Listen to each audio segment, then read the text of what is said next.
Uncle Tom's Cabin by Harriet Beecher Stowe. Chapter 3. The Husband and Father. Mrs. Shelby had gone on her visit, and Eliza stood in the veranda, rather dejectedly looking after the retreating carriage, when a hand was laid on her shoulder. She turned, and a bright smile lighted up her fine eyes. "George, is it you? How you frightened me! Well, I am so glad you's come. Missus is gone to spend the afternoon, so come into my little room, and we'll have this time all to ourselves." Saying this, she drew him into a neat little apartment opening on the veranda, where she generally sat at her sewing, within call of her mistress. "How glad I am! Why don't you smile? And look at Harry, how he grows!" The boy stood shyly regarding his father through his curls, holding close to the skirts of his mother's dress. "Isn't he beautiful?" said Eliza, lifting his long curls and kissing him. "I wish he'd never been born," said George bitterly. "I wish I'd never been born myself." Surprised and frightened, Eliza sat down, leaned her head on her husband's shoulder, and burst into tears. "There now, Eliza, it's too bad for me to make you feel so, poor girl," said he fondly. "It's too bad. Oh, how I wish you never had seen me. You might have been happy." "George, George, how can you talk so? What dreadful thing has happened, or is going to happen? I'm sure we've been very happy till lately." "So we have, dear," said George. Then, drawing his child on his knee, he gazed intently on his glorious dark eyes, and passed his hands through his long curls. "Just like you, Eliza. And you are the handsomest woman I ever saw, and the best one I ever wished to see. But, oh, I wish I'd never seen you, nor you me." "Oh, George, how can you?" "Yes, Eliza, it's all misery, misery, misery. My life is bitter as wormwood. The very life is burning out of me. I'm a poor, miserable, forlorn drudge. I shall only drag you down with me, that's all. What's the use of our trying to do anything, trying to know anything, trying to be anything? What's the use of living? I wish I was dead." "Oh, now, dear George, that is really wicked. I know how you feel about losing your place in the factory, and you have a hard master. But pray be patient, and perhaps something—" "Patient?" said he, interrupting her. "Haven't I been patient? Did I say a word when he came and took me away, for no earthly reason, from the place where everybody was kind to me?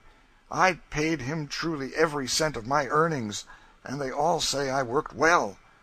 "Well, it is dreadful," said Eliza. "But after all, he is your master, you know." "My master? And who made him my master? That's what I think of. What right has he to me? I'm a man as much as he is. I'm a better man than he is. I know more about business than he does. I am a better manager than he is. I can read better than he can, I can write a better hand, and I've learned it all myself, and no thanks to him. I've learned it in spite of him. And now what right has he to make a dray horse of me, to take me from things I can do, and do better than he can, and put me to work that any horse can do? He tries to do it. He says he'll bring me down and humble me, and he puts me to just the hardest, meanest, and dirtiest work on purpose." "Oh, George, George, you frighten me. Why, I never heard you talk so. I'm afraid you'll do something dreadful.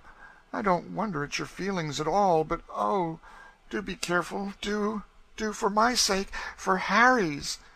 "I have been careful, and I have been patient, but it's growing worse and worse. Flesh and blood can't bear it any longer. Every chance he can get to insult and torment me, he takes.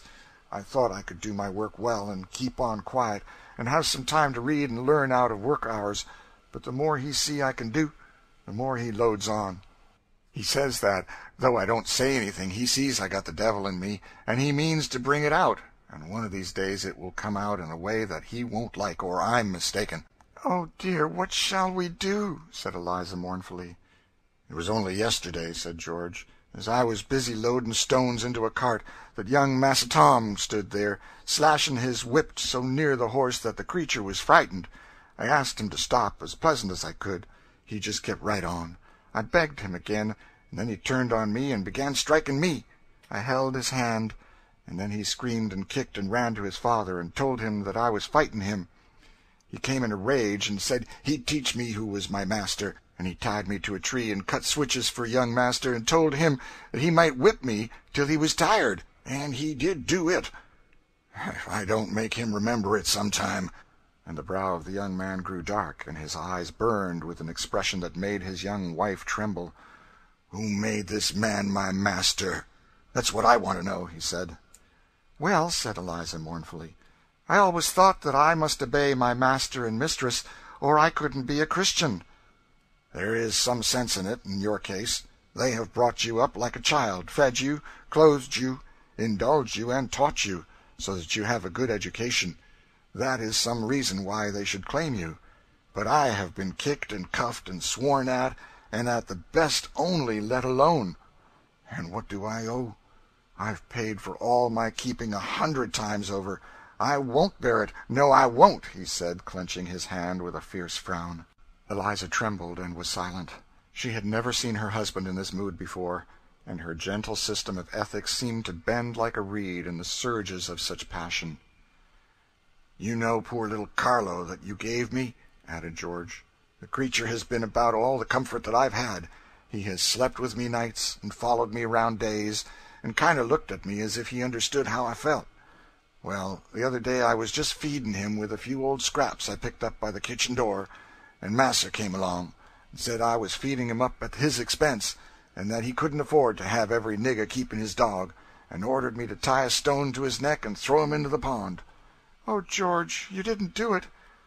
Do it? Not I, but he did. Mas'r and Tom pelted the poor drowning creature with stones, poor thing. He looked at me so mournful as if he wondered why I didn't save him. I had to take a flogging because I wouldn't do it myself. I don't care. Mas'r will find out that I'm one that whipping won't tame. My day will come yet, if he don't look out. What are you going to do? Oh, George, don't do anything wicked. If you only trust in God and try to do right, he'll deliver you. I ain't a Christian like you, Eliza. My heart's full of bitterness. I can't trust in God. Why does he let things be so? Oh, George, we must have faith. Mistress says that when all things go wrong to us, we must believe that God is doing the very best. That's easy to say for people that are sitting on their sofas and riding in their carriages, but let 'em be where I am, I guess it would come some harder. I wish I could be good, but my heart burns and can't be reconciled anyhow. You couldn't in my place. You can't now, if I tell you all I've got to say. You don't know the whole yet. What can be coming now? Well, lately Massa's been saying that he was a fool to let me marry off the place, that he hates Mr. Shelby and all his tribe because they are proud and hold their heads up above him, and that I've got proud notions from you, and he says he won't let me come here any more, and that I shall take a wife and settle down on his place.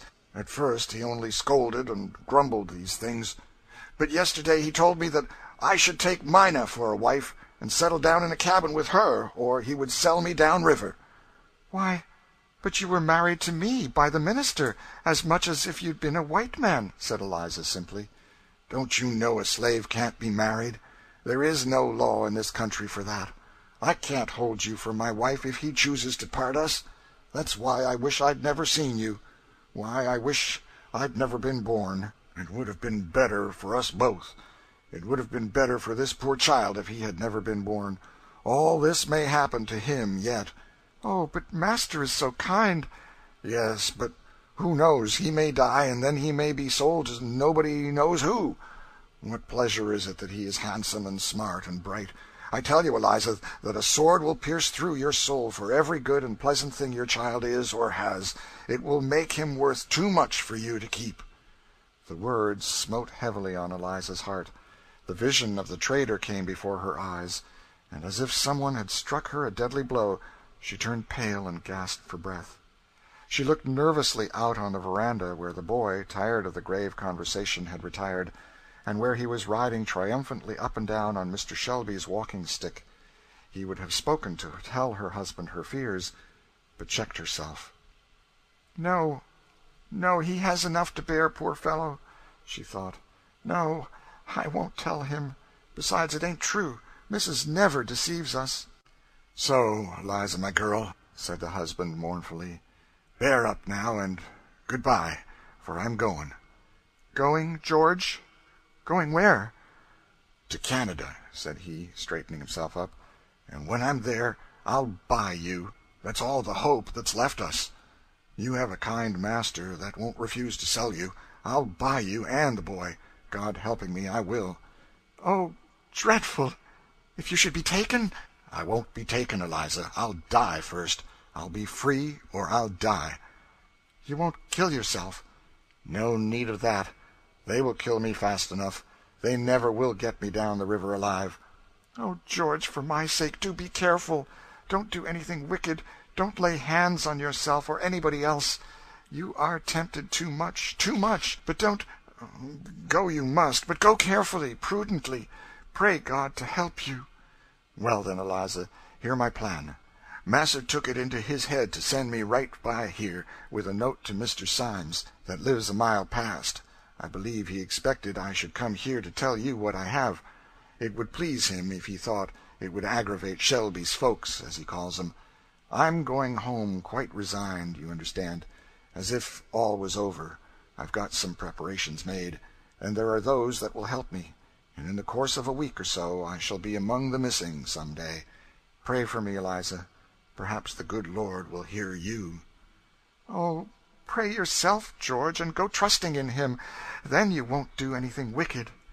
"Well, now, good-bye," said George, holding Eliza's hands and gazing into her eyes without moving. They stood silent.